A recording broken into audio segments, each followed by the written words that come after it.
clapping before the recording starts, Amy. Yeah. Otherwise, it does peak the old audio. That's it. She just had to get it out of her system. Yeah. Neil just did it just to piss me off. That's why we keep them around, isn't it, Stu? Someone's got to keep you on your toes. If anyone can. Yeah, you're sounding very, very croaky tonight, Neil. Yeah. This mother of all colds apparently is going. But it's weird. It feels like the way you feel if you've just gotten over a cold. But I've had that before, a cold that starts feeling like the tail end of a cold, and it was a fucking shocker when it hit. Don't want to alarm you, Neil, but I've had the same thing all week long, and I'm kind of just started feeling better from it today. But yeah, I've been the same this week. Like Sunday, Monday, I was feeling rough. I put it down to the fact that I've been at quite a raucous wedding on Saturday night. Woke up on Tuesday, and I was shivering, I was coughing, I was all bunged up, felt like my head was going to explode, all that good stuff. And I've had the last 2 days off work, which has been fun. I haven't had a sick day in about 6 years, so...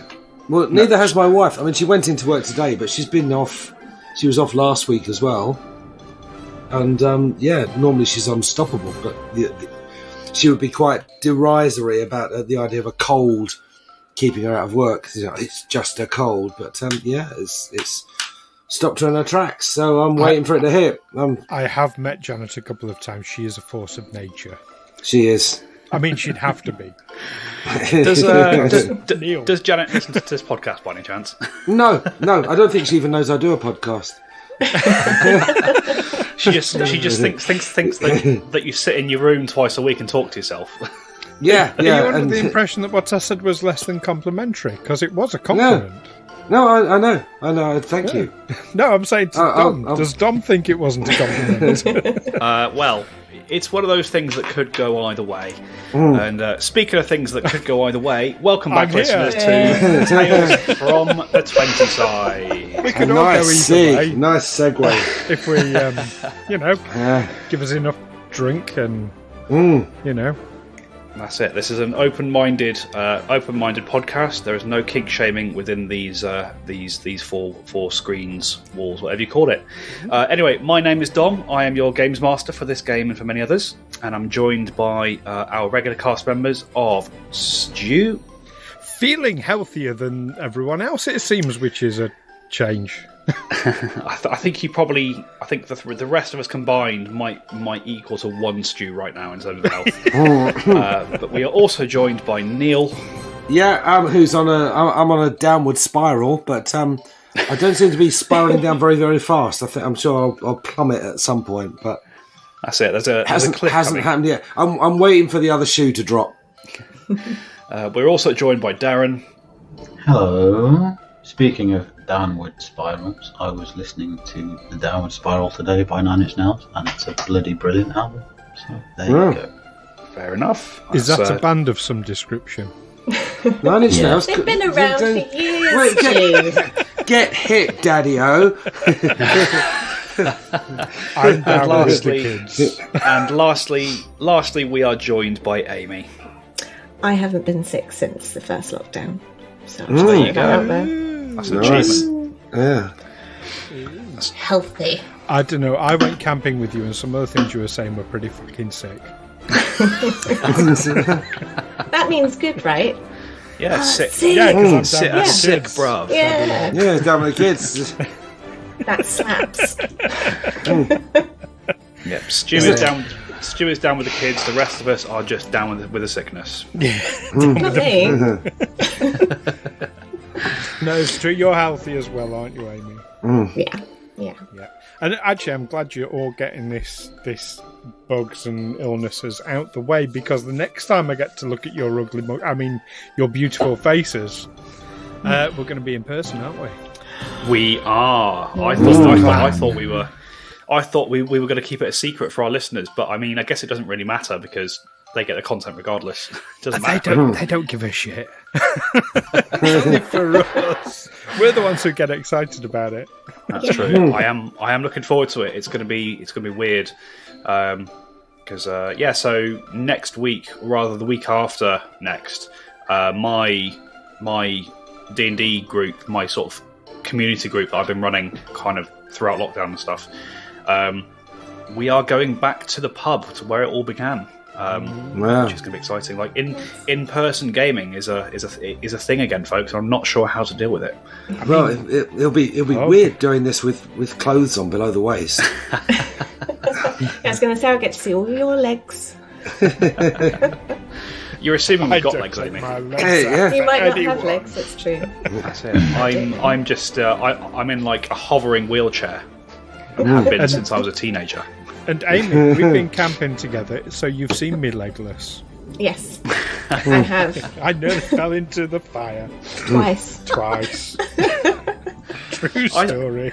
I feel like there is a story here that we need to hear, because I've not heard this story. It involves a lot of drink. The best kind of drink.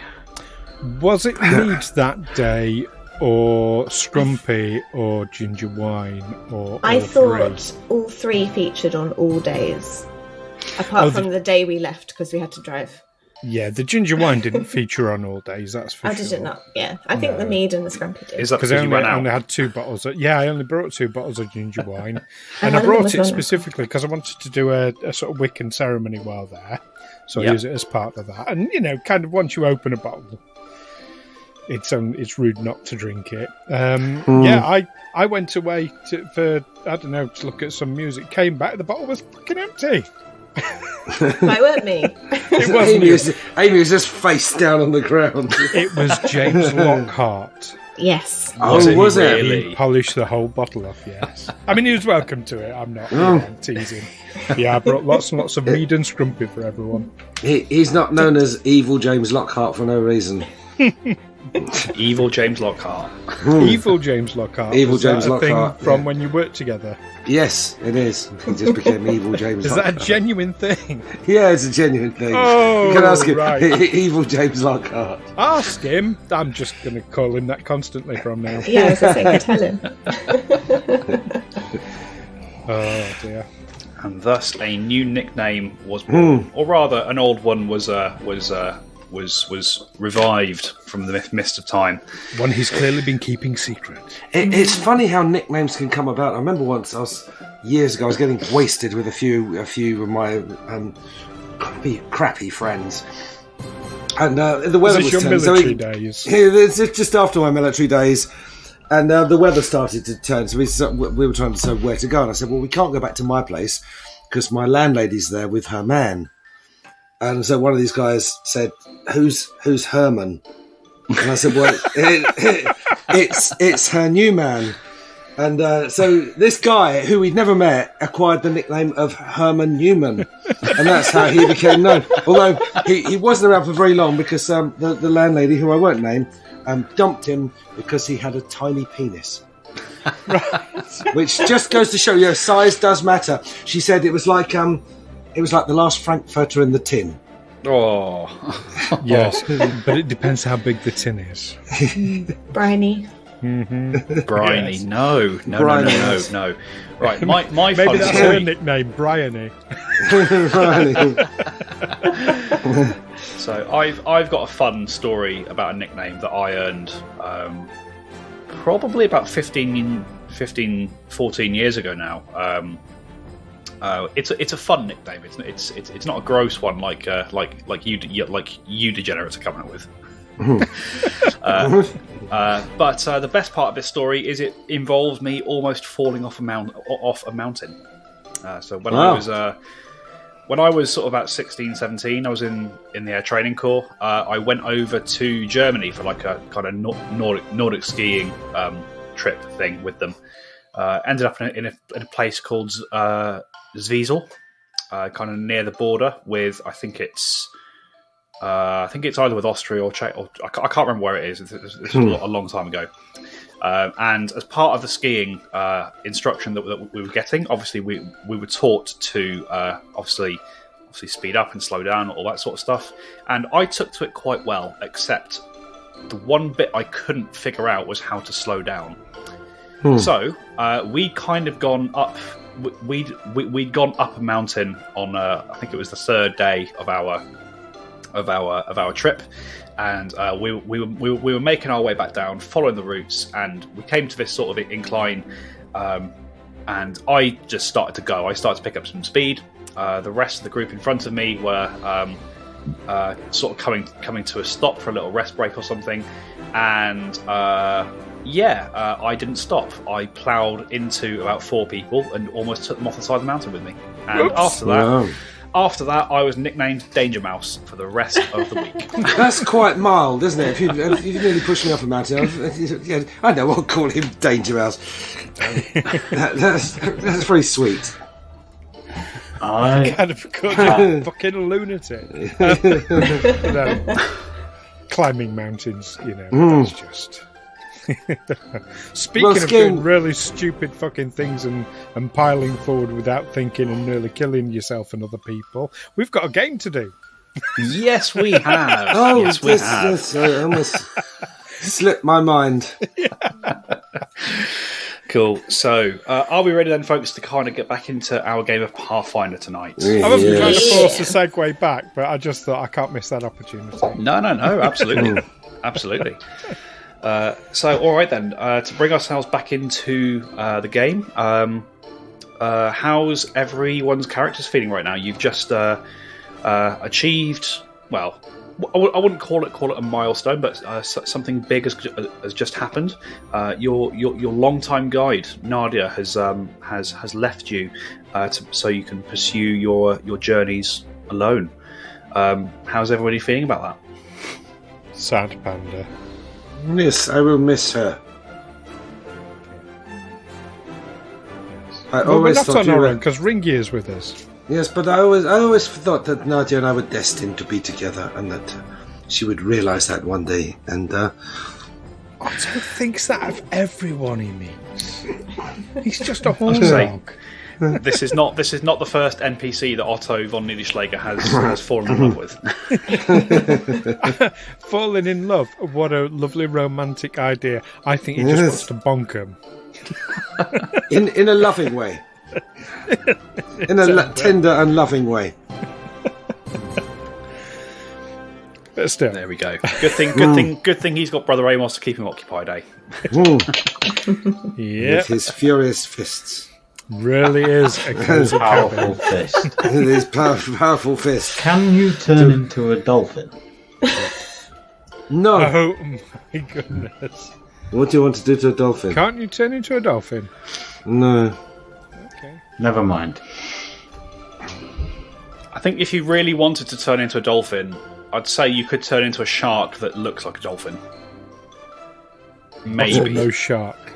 Bottlenose shark, that's it. But all right, before we go too off the rails there, let's dive back into the game itself, I think.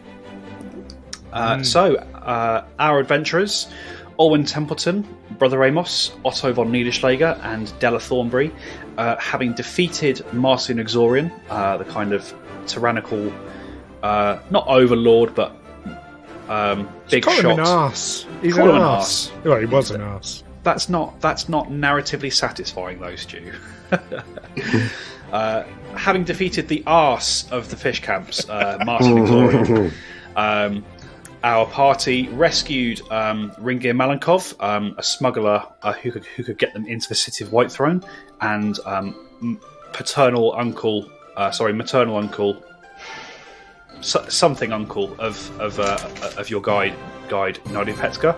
You rescued him from Marcian's imprisonment, and spent an evening at his home, sort of just resting up and getting yourselves ready to move on. Whilst you were doing so, you spoke to Ringeirr a bit about what was going to happen, and he explained that he was going to take you across the glacier lake to the other side of the city, where there was a place he could get you in called the Howlings, which is a district known to be inhabited mostly by winter wolves, the same kind of creatures that Marcian himself was. Within this district, Ringeirr explained that there was a forger and a fence known as Digby Rat, who could, for a fee, supply the party with forged documents and papers with which to secure them safer passage through the city of Whitethrone. As you left early the next morning, you all boarded a small rowboat on the edge of the glacier lake, and you noticed that as you were all boarding, one person in particular stayed behind on the shore.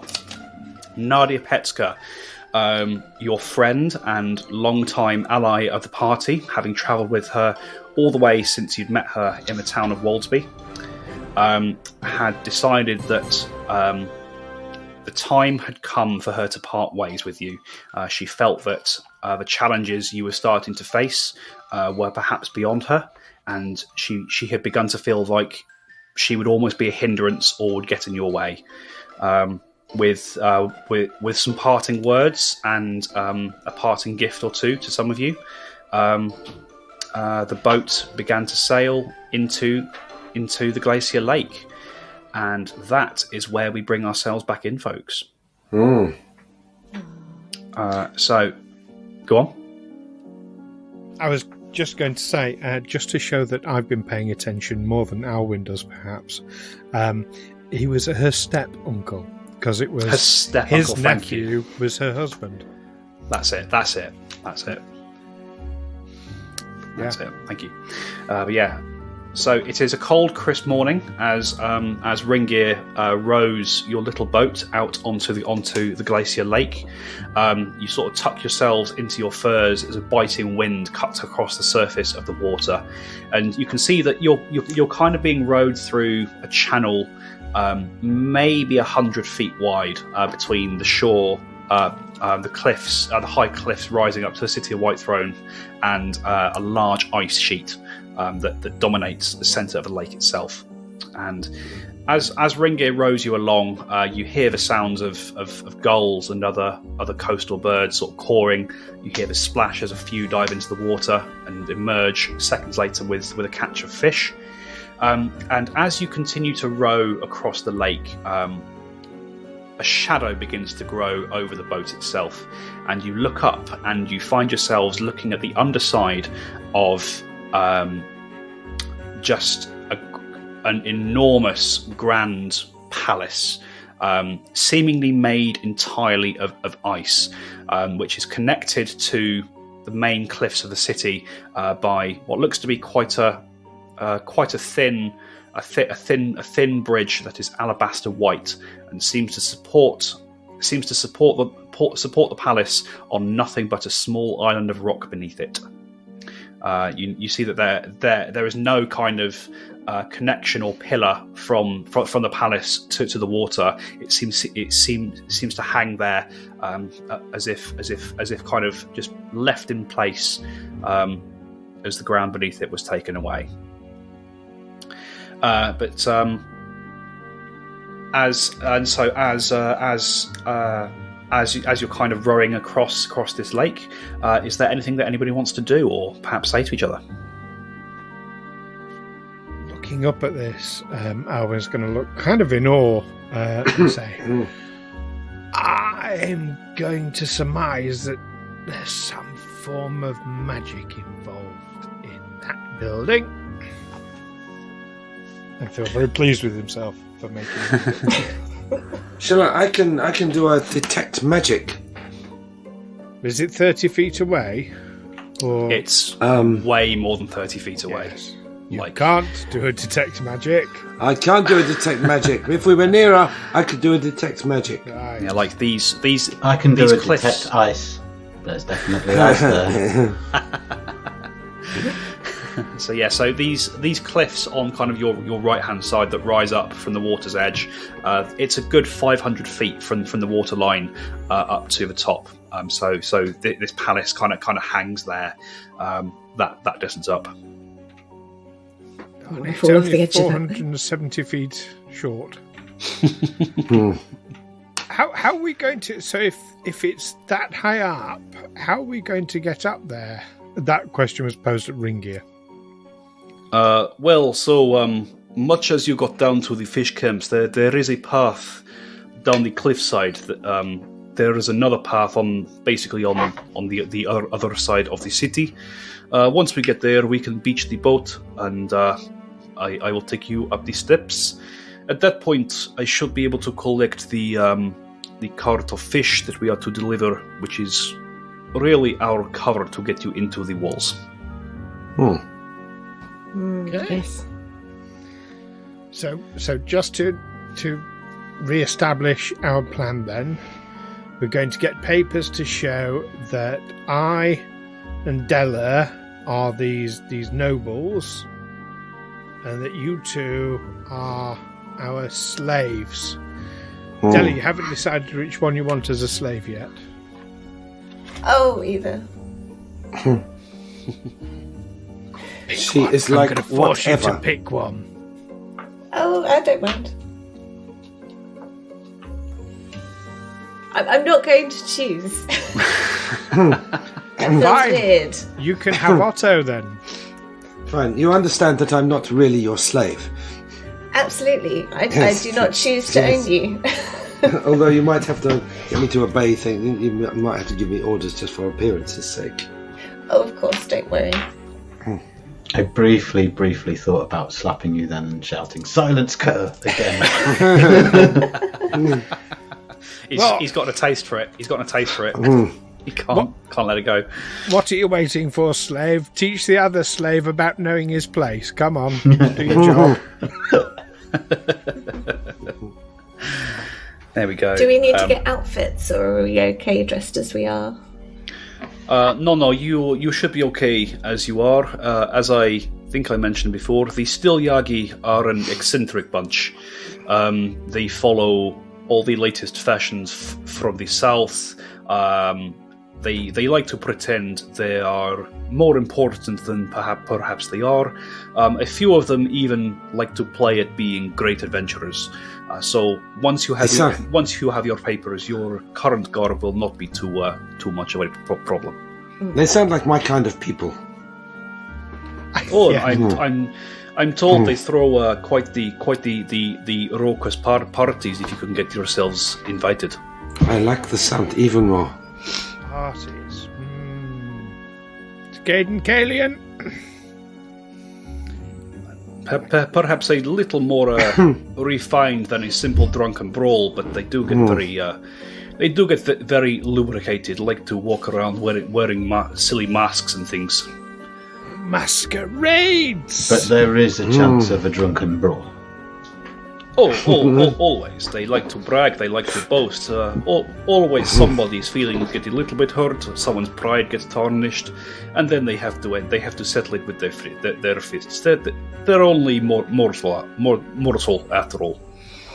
Why do they settle it with their fists if they're carrying weapons? Because murder is still a crime in the city.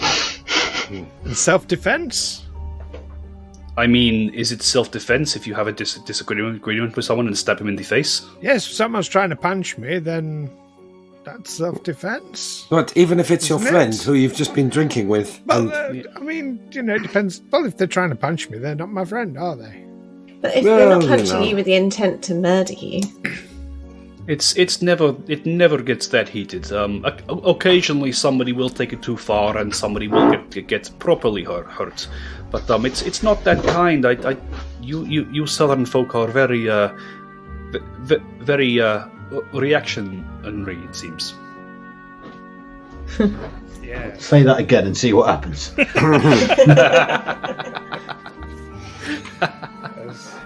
I'm rather racist, yes. You Southerners, yes. Anyway, no, we're jesting. Yes. All right, be sure We like you. our little joke. Yes. It's funny because it's true. Well, as long as you leave it as a joke and you don't draw too much attention to yourselves, you should be fine. there's no chance of that happening. Oh. There we go. All right. Now we're discreet. Hmm. I mean, we're discreet. Yeah, I do worry about you sometimes. I think you are right too. I think it's good that he has concerned friends along with him. I don't know what I've done now. Okay. Feeling picked on now. It's okay. Let's go. All right. Ringeirr continues to row you across the lake, and a short time later, kind of as the shadow of the palace passes over you, eventually the grey sky returns, and you find yourselves approaching what looks to be another dock, another small dock, just a single wooden pier, kind of on the shoreline, and you can see that as mentioned, there was like a sort of switchback route that winds its way up these cliffs on the far side of the city. You disembark from the boat as Ringeirr pulls it up, and you begin to make your way kind of back up onto the same level as the city of Whitethrone itself. And as you get to the top of this cliff, it's certainly not an easy climb. Like you all find yourselves a little bit out of breath by the time you get to the top, but it's by no means sort of treacherous. It seems quite well maintained. You can see that as you kind of break the cliff path itself, and you are met by the towering walls of the city of Whitethrone itself on your right hand side. And the walls of Whitethrone tower 30 feet high and have the appearance of giant sharpened femurs that have been fused together. However, on closer inspection, you find that these are not actually bones. They are simply very smooth stonework, which is the colour of bleached bone. On top of these kind of giant carved bones, there are gigantic skulls made of the same bone white stone atop the walls, which stare with blank gazes outward from the city in all directions. And ahead of you, you can see that there is a rough road of frozen mud, churned and trampled from the traffic of countless feet, that bends around the outer wall of the city and leads through a gap in the wall, which looks as though it was deliberately left unfinished, rather than broken in some attack or negligence. There's definitely a sort of architectural motif going on here. Is there a lot of undead in this city? Undead? No. Whitethrone is a city of monsters, but even they don't go that far. The undead are an abomination to life, an affront to it. No, Whitethrone is a city of monsters. You will find lots of things that you would perhaps not find in the more civilized cities in the south. But there are certainly no undead that I'm aware of. What do you think our biggest threat might be while we're here? What should we be on guard for most of all? The biggest threat? Honestly, it's probably doing something stupid, getting yourselves arrested by the Jadwiga. If that happens, you probably won't see the light of day again.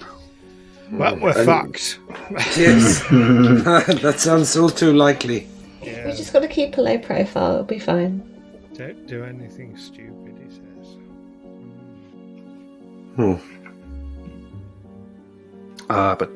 Yes. Look, it's exactly where I asked for it to be left. Ringeirr motions over to. You can see that there is a wooden cart, kind of nestled against the wall itself, that is piled high with mounds of fish. You can see that there are a couple of look to be local fishermen who are just kind of there tending it. They see Ringeirr and they wave him over. Ringeirr breaks off the path towards this little group, shakes the hand of the nearest, and says, "All right, my friends, this here is our ticket through the Howling's Gate and into the city itself. Now, there's a couple of things that I will tell you. I may have told you them already, but just in case you've forgotten. For one, until you get your papers, you cannot carry any weapon larger than a dagger, and you cannot wear any armor that is considered medium or heavy.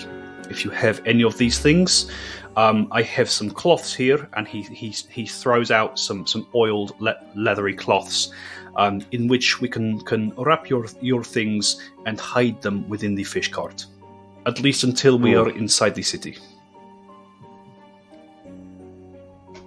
Hide armor, is that medium? That's medium, yes. Shit. What about my shield? Would that presumably will have to go in there?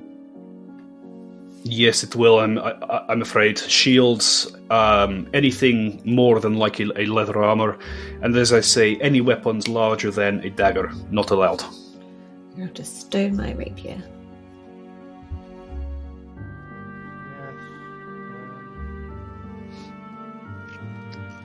Yeah, I've put the rapier and the cold end on the sword. All I have is a staff and a crossbow. I mean, you can't take his staff away. Surely that's a walking aid. Yeah, can I not Gandalf it and pretend it's Yeah. my walking stick? Ringeirr thinks for a second. You know, actually, the quarter stuff you might be okay with. Although what I would say is either you would need to give it to someone, perhaps like your dwarf friend who looks a little bit more aged, or find some way of pretending that you have a bum leg or something. But so I think you might get away with it with a quarter staff. And with the shield, perhaps you could put some drinks on it, and then you carry it in like you're carrying a tray of drinks. I don't think they'll go for Caviar! for We're that. bringing fish in. Yes, yeah, so canapes and. So Yeah, stick it rush over it. your shoulders, put a bucket on either end. Yes. I mean, as I say, the staff I think will probably be okay, but certainly your swords, your rapiers, your hide armor, that's all going to need to go in the cart if you don't want to raise too much suspicion. Okay. That's fine. I am in leather, so I think that's okay. Leather is fine. Yeah. Leather is fine. Oh, but hide isn't. No, Hide is You a type see- of leather. I Wes. don't make the laws. Okay. Take it up with the Winter Guard if you wish to make a scene of it. I don't recommend you do that. I was about to say, where do I find them? We're all going to want a shower later when we put all that back on. Stinker fish. Don't worry. Once I get you to Solvik, there will be chance to bathe and to rest a little. But we have to get you there first. Now, the other thing I need to tell you about, as we are going through this gap in the wall, they call it the Howling's Gate.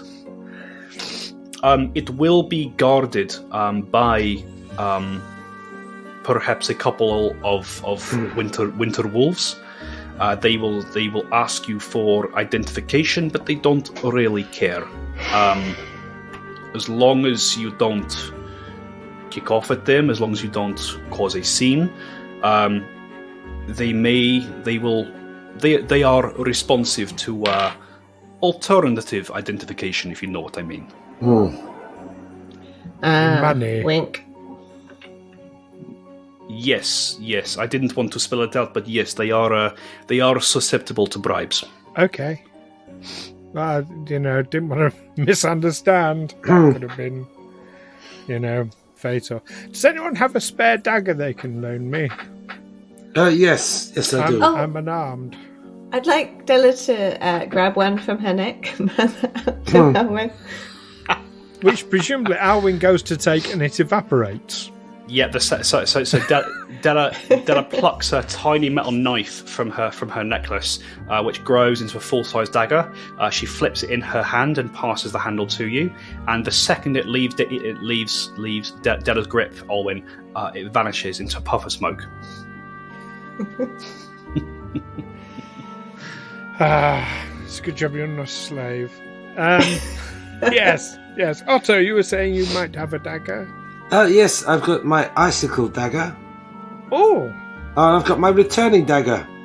Oh. Well, the icicle the dagger same is a thing. returning dagger. I was going to say Yes, those it's are the same dagger. same thing. Would you like my returning icicle dagger? Oh, yes, I'd love to. Thank you. Right. I don't really use it much. You don't. And you've got I your don't. clan dagger if it comes to it, of course, haven't you? Which I also... It's just for show. Otto passes over his icicle dagger, Alwyn, and a second later it blinks out of your hand and back to Otto's belt. Oh, for fuck's sake. Because it's a returning dagger. No, that doesn't happen. That doesn't happen. No, only if you throw it. It'll come back to me Right. instead of you. Don't tempt me. Yes.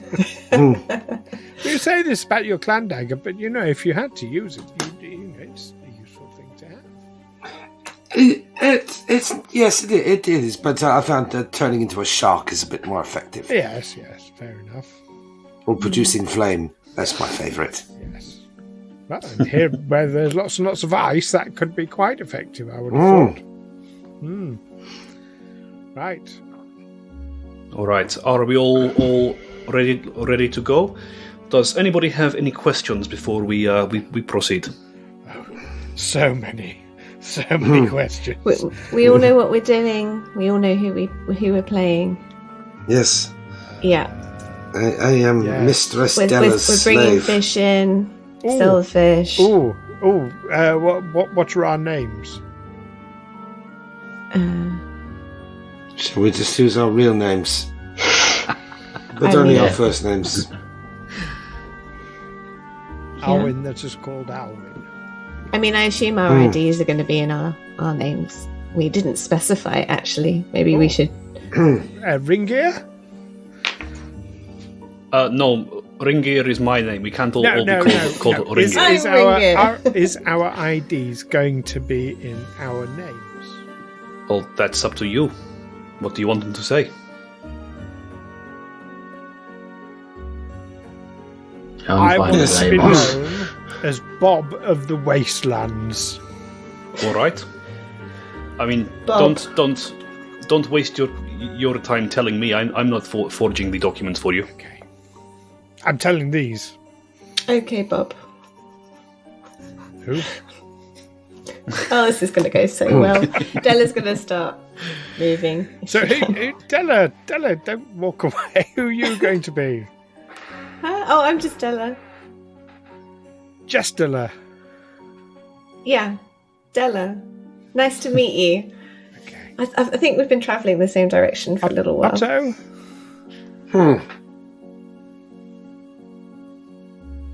I will think about it. It's a big step.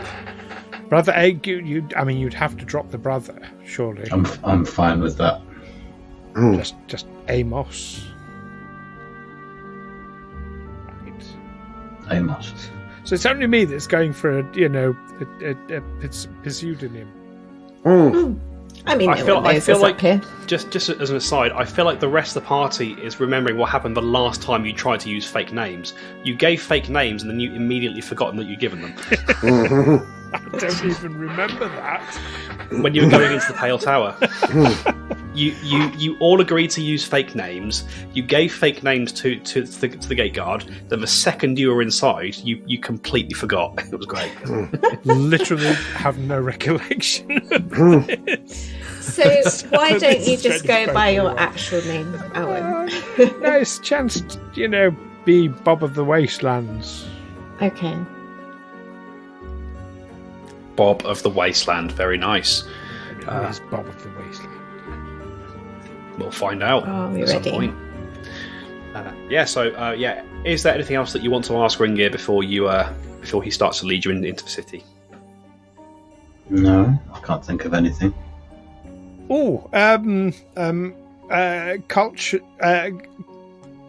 Culturally, is it wise to tip in this city?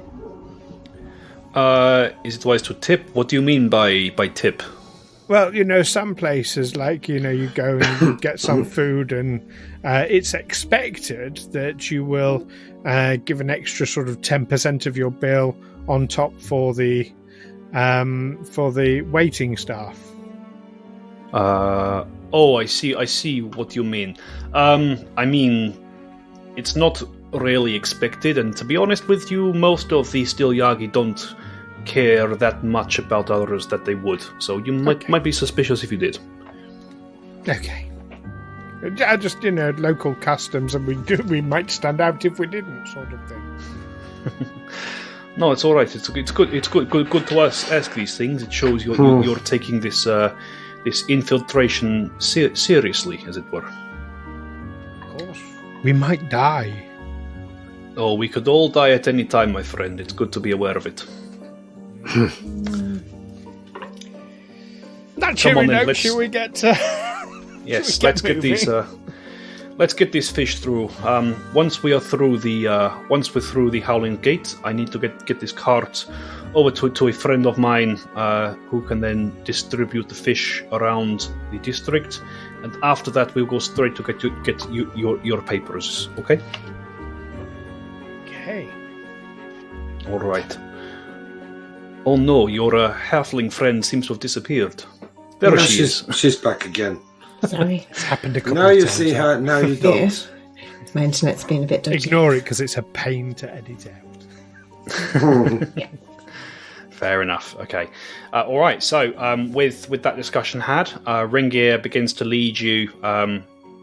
He gets you to give him a hand, sort of put in the cart, and it's not a massive cart. It's kind of like a hand cart, sort of just kind of large enough for one person to handle by themselves.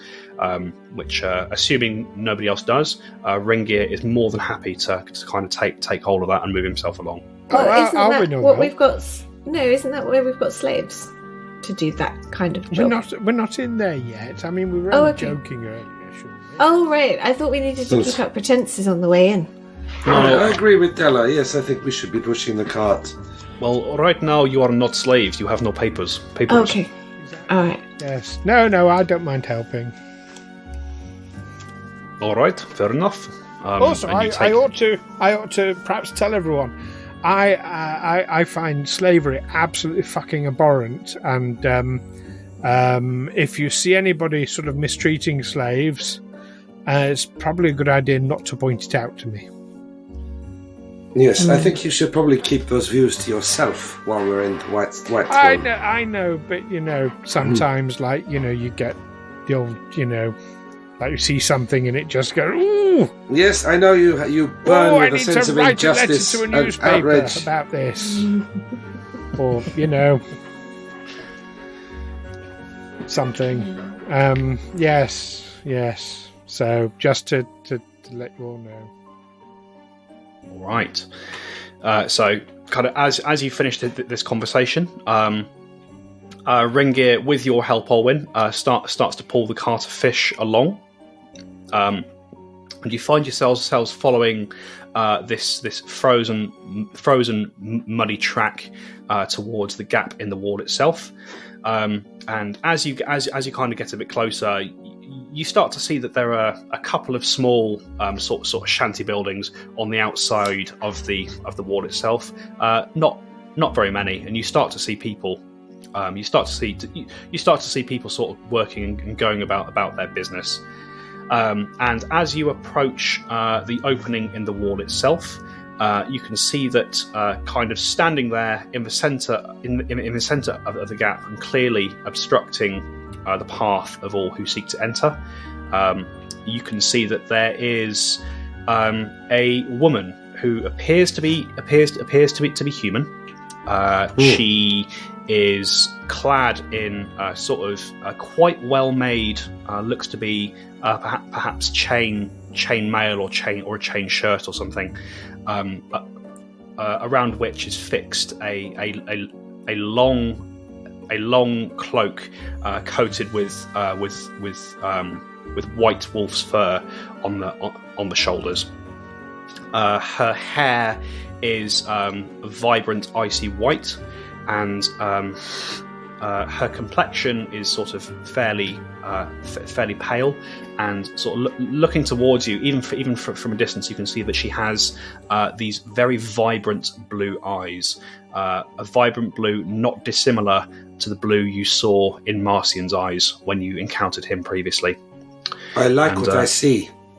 Oh yeah, and like all of you who look at her, you can see that this woman is certainly by human standards very pleasing to the eye.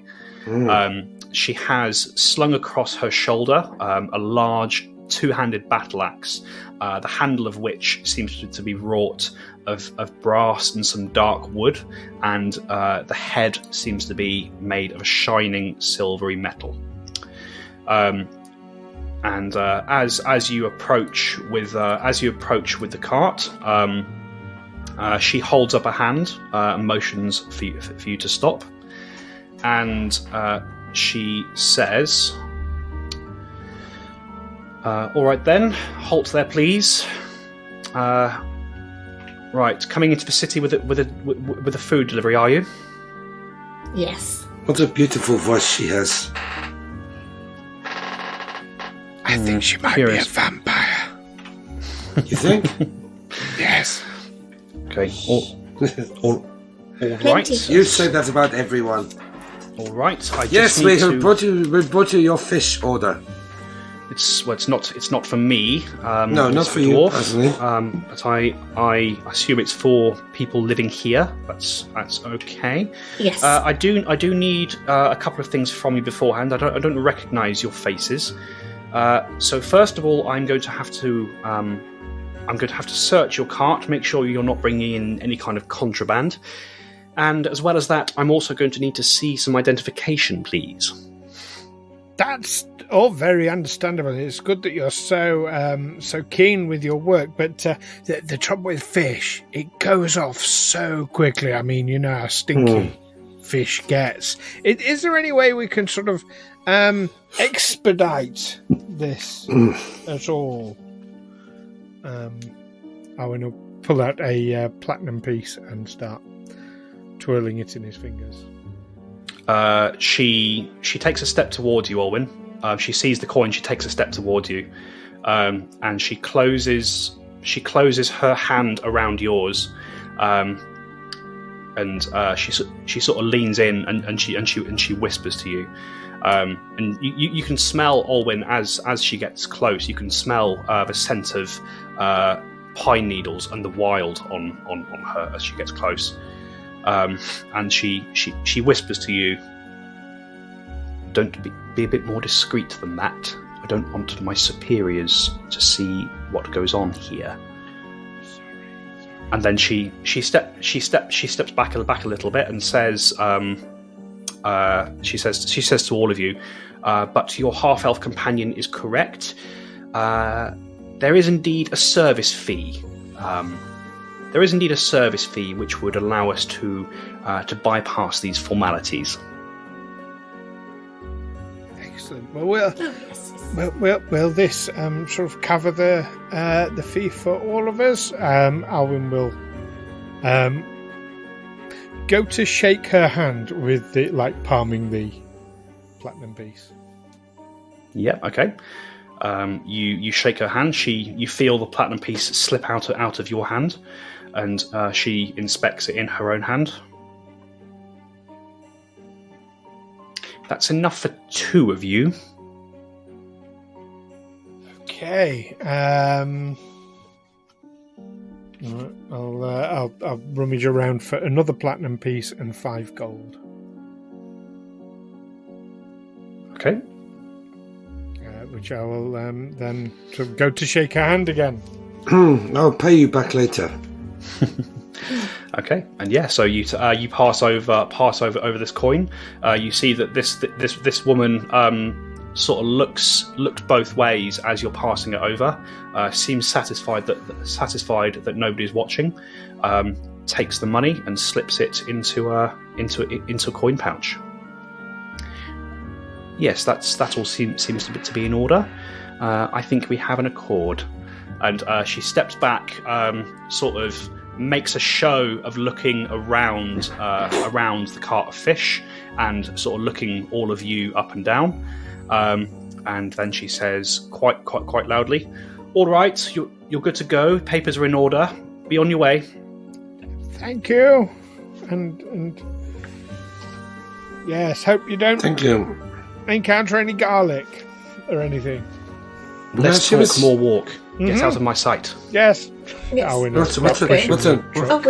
What's a nice lady. I'm so glad we didn't have to set her on fire.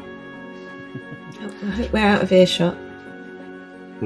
Oh yeah, you can be quite so you can as you sort of pass through the gate, the cart rumbles over sort of the unfinished stones of this wall, and you soon find yourself in the city of Whitethrone proper. And and literally this woman kind of as soon as you've passed her, it's like she no longer sees you. She turns her attention back to looking outwards, watching for travellers on their way in. So yeah, if there's anything you want to say there, you absolutely can. Keep an eye that she doesn't turn into a bat and follow us. That was fucking expensive. I mean, probably could have bought the fish camps like twice over with that. I'd pay you back, but I'm a slave and I don't have any money. I have barely anything. Yes. Not to worry. I think I'm pretty much carrying everybody's money anyway. You'll divvy it up again later. Or not, because, you'll only lose it. But inventory keeping leaves a lot to be desired. You make a convincing case for financial probity. And Della, you've not been with us long enough to gain any money yourself at all, have you? No, it's been hard going. It's a hard knock life for us. Or us. Yes. Right, yeah, keep going then. All right. So as you kind of step into the district proper, you can see that the streets of the Howlings wind back and forth crookedly and are lined with wooden houses that are covered in intricate and detailed woodwork. Unlike in the fish camps, even the kind of lowliest, poorest homes seem to be in very good repair.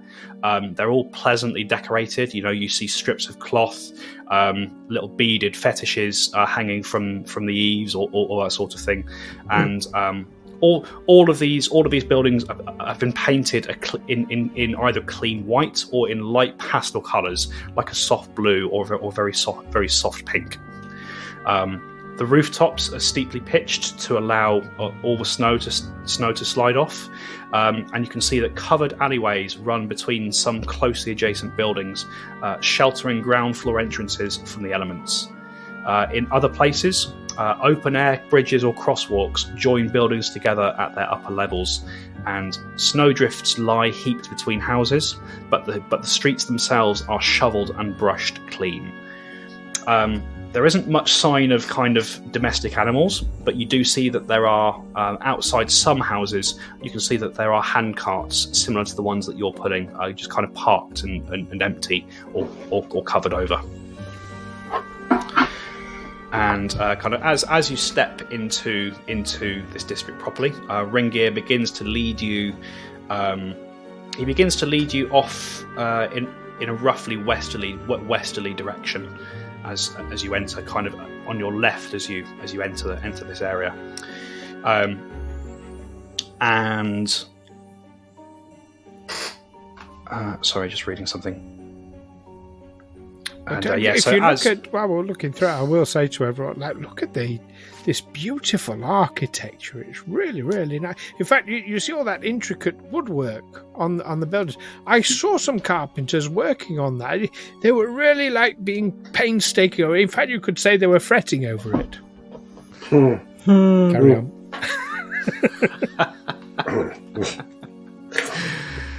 Fantastic. All right. And we're all rolling about laughing in the street at this latest witticism. Fight might break out sooner than you think. Yes. Okay. So as Ringeirr continues to lead you west through the buildings, you can see that there are people going about their business. You can see somebody outside a house tanning leather, as the unmistakable smell of that process kind of hits you as you go past it. You see that there. You see that there are a couple of sort of small merchants that seem to be selling furs, including those of like animals such as wolves and that sort of thing. Not too much attention is paid to you, and what attention is paid to you is seems to be very, very indifferent. People in this area of the city seem to be just generally kind of going about their business, keeping up with their daily lives or that sort of thing. Every now and then you do see another sort of quite imposing humanoid looking figure, again with a similar appearance to Marcian and to the lady you met at the gate, sort of quite tall, quite pale skin, piercing blue eyes, and hair almost universally just this bright, vibrant white. And you see a couple of these individuals making their way through the district. They don't seem to pay you any mind whatsoever. You seem to be beneath their notice. You seem to be beneath their notice for now. And as Ringeirr begins to turn you a bit more to the north as you wind through a small alleyway, can I have a perception roll from everybody, please? Ooh, yeah. First roll of tonight's game. Yeah. Gotta get one in. 14. 29. 17. 28. 28. Okay. So as you step into this alleyway, the four of you plus Ringeirr plus the cart, Olwyn, you notice this kind of being at the front where you're pulling the cart itself, and Della, you notice this as well. Kind of as you step into this alleyway, the two of you get a feeling as if you're being watched, and as you kind of step fully into this alleyway, you can see that kind of tucked behind barrels and squeezed behind boxes, you can see that there are a number of goblins that seem to be hiding as if waiting for something. And just as you have this thought, Della and Olwyn, you hear a twang of a bowstring and a thud as an arrow slams into the cart. And a crackly voice calls down to you from above on one of these rooftops, and you look up and you see standing there, dressed in ragged furs and leathers, there is a small goblin with sort of bright blue skin and a mouth full of needle-like teeth, and he calls down to you in actually quite good common. Leave the fish cart, Longshanks. Run! Get out of here! Or Grindtooth and the back alley boys will make meals out of you! And that is where we're going to end for tonight, folks. Oh.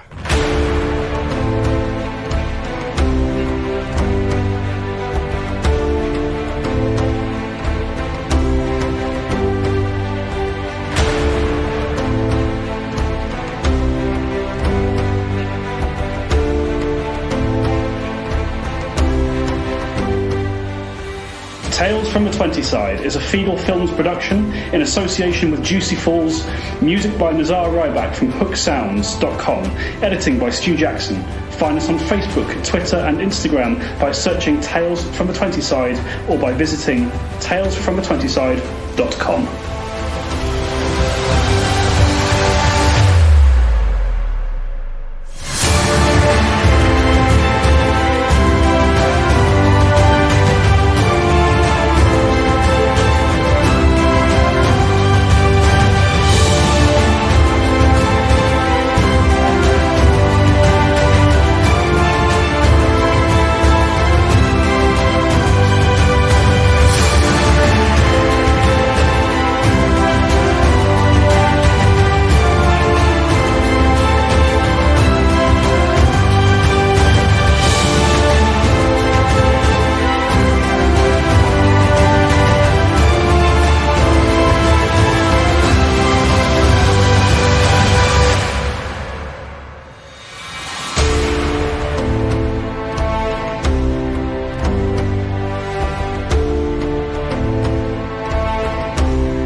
Thought we would get mugged for the fish that were just our cover. Well, I mean, no, if people are starving.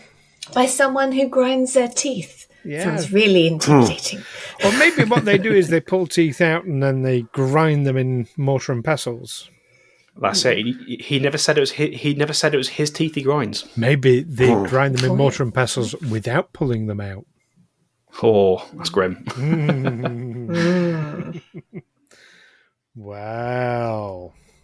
Gosh. Oh, and happy Halloween, everyone. Yeah, happy Halloween. Happy Halloween. Susan's coming to get you. I didn't even realise. Vampires everywhere. I mean, isn't it daytime? It is daytime. It is. Owen doesn't know how vampires work. Okay. Have you not watched Buffy? Clearly not. Well, I mean, no, but vampires in Galarian can go out in the daytime, can't they? No, they're still harmed. Like technically, by the book, they're still harmed by sunlight, like every other vampire. Okay. Maybe was it different in first edition? Might have been. I mean, there might be specific subspecies of vampire that can. Like there might be daywalkers. You don't know. Right. In fact, I don't know. Actually, I should probably have a look at that. I was thinking. Well, I mean, you haven't had to because they're not really vampires. Yeah, I know. Or are they? Or are they, listeners? Or are they? That might change by next week. Oh, yes. Join us next week. Yeah. And Hera's getting killed by goblins. That's it. So it's been a long journey, folks. But welcome to Whitethrone. We did it. I like it already. Yay! Yes. Yeah, so it's a really interesting city, like in terms of the lore of the game and stuff. I'm really looking forward to kind of diving into it and letting you see some of the really cool parts of it and stuff, which we'll hopefully start exploring next time we meet. I think Otto likes it because within 2 minutes of being there, he's found some back alley boys. Some backstreet action. Back passage action. All right, I'm stopping the podcast. Yeah. Good shout.